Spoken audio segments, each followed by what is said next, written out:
خاتون حضور کی خدمت میں حاضر ہوئی اور عرض کی یا رسول اللہ صلی اللہ علیہ وسلم مجھ سے بدکاری سرزد ہو گئی ہے اور میرے پیٹ میں بچہ ہے اور میں چاہتی ہوں کہ آخرت کی سزا کی بجائے دنیا کے اوپر اس کی سزا مجھے دے دی جائے تاکہ میں پاک ہو جاؤں اور صاف ہو جاؤں، کیونکہ آخرت کی سزائیں بہت سخت ہیں۔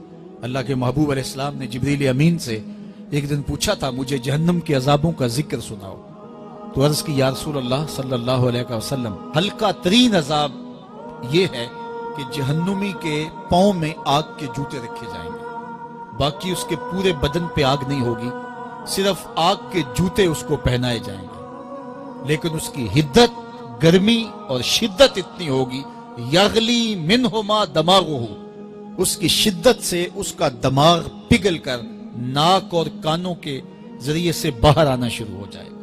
یہ سب سے ہلکے عذاب کی کیفیت ہے، اور جو عذاب سخت ہیں الیاذ باللہ، اللہ تعالیٰ قرآن مجید میں فرماتا ہے ثم لا يموت فیہا ولا یحیا، اس بڑے عذاب کا ذکر کیا جو جہنمیوں کو دیا جائے گا، فرمایا اس عذاب کی کیفیت یہ ہوگی بندہ نہ جیے گا نہ مرے گا۔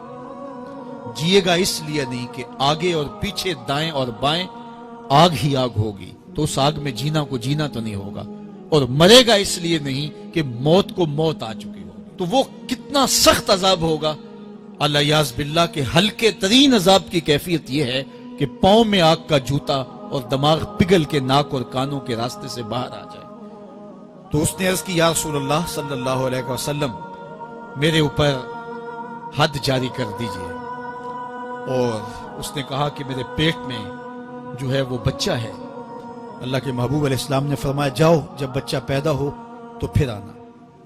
وہ چلی گئی، تو جب بچہ پیدا ہوا تو گود میں اٹھائے پھر حضور کی خدمت میں حاضر ہوئے اور عرض کی یا رسول اللہ یہ ہے بچہ جو میں نے گناہ کیا تھا، بدکاری کی تھی، آج یہ اس کی نشانی ہے۔ تو اللہ کے محبوب علیہ السلام نے فرمایا کہ اسے لے جاؤ اور اسے دودھ پلاؤ، اور جب یہ کچھ کھانے پینے لگ جائے گا تو پھر آنا۔ کچھ دنوں کے بعد وہ دوبارہ حاضر ہوئی اور اس نے اس بچے کے ہاتھ میں روٹی کا ٹکڑا دیا ہوا تھا اور عرض کی یا رسول اللہ دیکھ لیجئے اب یہ روٹی کھانے لگ گیا ہے۔ اللہ اکبر۔ تو اللہ کے محبوب نے فرمایا انہیں لے جاؤ اور جا کے انہیں سنگسار کر دو۔ اس کی یہ حد بنتی تھی، اس کو سنگسار کیا اور اس نے خود یہ سزا اپنے لیے قبول کی۔ تو یہ بات ذہن نشین کیجئے کہ یہ وہ لوگ تھے کہ جن سے کبھی کوئی گناہ سرزد ہو جاتا تو وہ جلد توبہ کرتے، اور اس کی بڑی سے بڑی حد اور سزا بھی ہوتی تو وہ بھی کاٹنے کے لیے تیار ہو جاتے۔ میں اور آپ دیکھیں کہ ہماری زندگی میں اگر گناہ ہیں اور ہمیں سچی توبہ کی توفیق بھی نصیب نہیں ہے اور آئندہ نہ کرنے کا عزم مصمم ہو، پکا ارادہ ہو کہ یہ گناہ زندگی میں دوبارہ نہیں کروں گا، الگ بات ہے کہ پھر دوبارہ اس سے سرزد ہو جائے، لیکن جب وہ توبہ کر رہا ہو تو اس وقت اس کا پختہ عزم ہو اور اس کے دل کے کسی گوشے میں نہ ہو کہ چلو میں توبہ کر لیتا ہوں اور پھر ہو گیا تو پھر کر لوں گا، پکا عزم ہو کہ دوبارہ یہ گناہ نہیں کروں گا۔ اور اگر زبان سے توبہ توبہ کر رہا ہو اور دل میں ہو کہ ٹھیک ہے یہ تو صبح بھی مجھ سے عمل بد سرزد ہونا ہے، تو اللہ تعالیٰ سے یہ مذاق کرنے والی بات ہے، اور اللہ تعالیٰ سے جو مذاق کرتا ہے وہ کہاں کھڑا ہے وہ خود سوچ لے۔ وہ کیا کسی نے کہا تھا کہ توبہ کی پھر توبہ کر کے توڑ دی، میری اس توبہ پہ توبہ کر اٹھی۔ تو ایسی توبہ نہیں ہے کہ جو رسماً کسی مجلس میں چلے گئے، کسی اجتماع میں چلے گئے تو سب لوگوں نے توبہ کی تو وہ بھی توبہ کرتا رہا، لیکن اس کا عزم مصمم پختہ ارادہ نہیں تھا گناہوں کو چھوڑنے کا، تو یہ توبہ نہیں، یہ مذاق ہے۔ اس لیے اللہ کے حضور سچی توبہ یہ ہے کہ ماں قبل کے گناہوں سے مٹی کے گھروندے پاؤں پہ بناتا ہے اور انہیں مسمار کر دیتا ہے۔ وہ کبھی آپ نے دیکھا ہوگا کہ بچے ریت میں اپنا پاؤں رکھ کر کے اوپر سے ریت تھپک لیتے ہیں اور پھر پاؤں ہولے سے نکال لیتے ہیں، بچ جائے تو بڑے خوش ہوتے ہیں، اور جب کھیل ختم ہو جاتے تو اسے گرا دیتے ہیں اپنے ہاتھوں سے۔ بہلول بھی اسی شغل میں لگا ہوا ہے، بہلول یہ کام کر رہا ہے، گروندے بناتا ہے گراتا ہے، گروندے بناتا ہے گراتا ہے۔ بادشاہ گزرا، پوچھا بہلول کیا کر رہے ہو؟ ہنس کے کہا جنت کے مکان بنا رہا ہوں۔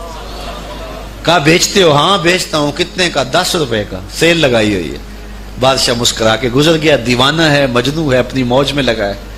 پیچھے سے ملکہ زبیدہ بھی آ رہی تھی. اس نے بھی دیکھا. کہا بہلول کیا کر رہے ہو؟ کہا جنت کے مکان بنا رہا ہوں. کہا بیچتے ہو؟ ہاں 10 روپے کا بیچتا ہوں. 10 روپے بادشاہوں کے لیے کیا ہوتے ہیں؟ 10 درہم نکالے، اس کو دیے، اس نے دریائے دجلہ میں پھینک دی.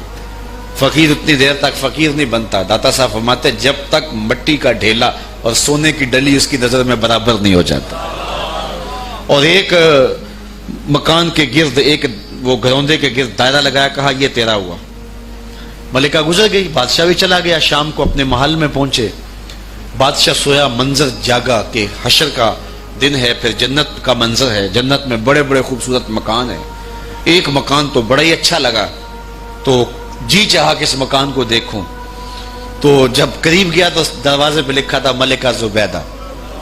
شوق سے آگے بڑھا تو دربان نے روک دیا. کہا یہ ملکہ کا ہے. کہا وہ میری ہی ملکہ ہے. کہا دنیا کے ضابطے اور ہیں، آخرت کے ضابطے اور ہیں. بادشاہ کی آنکھ کھل گئی، بے چین ہو گیا. ملکہ کو بیدار کیا. کہا تو کون سا نیک عمل کیا ہے؟ میں نے جنت میں تیرا یوں محل دیکھا. ملکہ کہنے لگی وہی معمول کی نمازیں، وہی سب کچھ، کوئی نیا کام تو میں نے کیا نہیں. ہاں یاد آیا، کل گزر رہی تھی، دجلہ کا کنارہ تھا، وہ جسے لوگ مجذوب کہتے ہیں، وہ جو دیوانہ کہلاتا ہے، وہ بہلول، وہ جنت کے محل کہتا تھا، وہ بنا رہا تھا. میں نے کہا چلو کوئی بات نہیں، فقیر ہے، 10 روپے کیا ہوتے ہیں. تو میں نے 10 روپے کا ایک محل خریدا تھا. بادشاہ سر پکڑ کے بیٹھ گیا. وہ تو مجھے بھی کہتا تھا. میں دیوانے کی بات سمجھ کے گزر گیا. اگلے دن بادشاہ قصدن گزرا. جب قصدن گزرا نا تو دل دھڑک رہا تھا کہ کہیں مجذوب پھر آج مل جائے اور اسی موج میں ہو تو کام بن جائے. دیکھا تو بہلول وہاں بیٹھا ہوا ہے. آگے بڑھ کے دیکھا تو کام بھی وہی. بادشاہ پھر رک گیا. پوچھا اب بہلول کیا کر رہے ہو؟ اب دل دھڑک رہا تھا کہ مجذوب ہے، کوئی اور بات کہہ دے تو چلو اچھا ہو کہ وہی جواب دے دے. اس نے وہی جواب دیا، جنت کے محل بنا رہا ہوں. بادشاہ کا کچھ دل ٹھہرا. پھر کہا اچھا بیچتے بھی ہو؟ ہاں ہاں بیچنے کے لیے بنا رہا ہوں. بادشاہ ادھر جیب میں ہاتھ ڈال رہا ہے اور ادھر پوچھ رہا ہے کتنے کا؟ کہا آدھی حکومت لگے گی. کہا کل تو 10 روپے کے بتا رہے تھے. کہا کل تم نے دیکھا نہیں تھا، آج سودا دیکھ کے لے رہے ہو. اللہ تعالیٰ ارشاد فرماتا ہے انما تنذر من اتبع ذکر وخشی الرحمن بالغیب. جو ان ڈٹھے سودے کرتے ہیں، جو بغیر دیکھ کے کرتے ہیں. اچھا چلو ایک خوشخبری میں آپ کو بھی سناؤں، اور وہ خوشخبری رسول اللہ کی زبان سے. حضور نے فرمایا طوبی لمن رآنی وآمن بی وطوبی 7 مرات من لم یرانی وآمن بی. فرمایا صحابہ تمہیں مبارک ہو ایمان کی کہ تم نے مجھے دیکھا اور میرے اوپر ایمان لائے. اور کہا انہیں 7 مبارکیں ہوں جنہوں نے مجھے دیکھا بھی نہیں ہوگا اور پھر بھی ایمان لائیں گے. انما تنذر من اتبع ذکر وخشی الرحمن بالغیب فبشرہ بمغفرۃ واجر کریم. ان کو بشارت دے دیجئے بڑی عزت والے اجر کی اور خوشخبری بھی. تو جس اجر کو میرا رب بھی کریم کہہ رہا ہے وہ اجر کیسا ہوگا. تو یہاں تو لہجہ دم توڑتا ہے اور الفاظ ساتھ نہیں دیتے کہ اجر کریم کی کیا تعریف کریں جس اجر کو میرے رب ہے. لا فضل لعربی علی اعجمی. کسی عربی کو اجمی پر کوئی فضیلت نہیں ہے، اور کسی اجمی کو کسی عربی پر کوئی فضیلت نہیں ہے. کسی گورے کو کالے پر، کسی کالے کو گورے پر کوئی فضیلت نہیں. فضیلت کا معیار صرف تقوی ہے. ہمارے آج بھی ہندوانہ رسمیں ختم نہیں ہو رہی.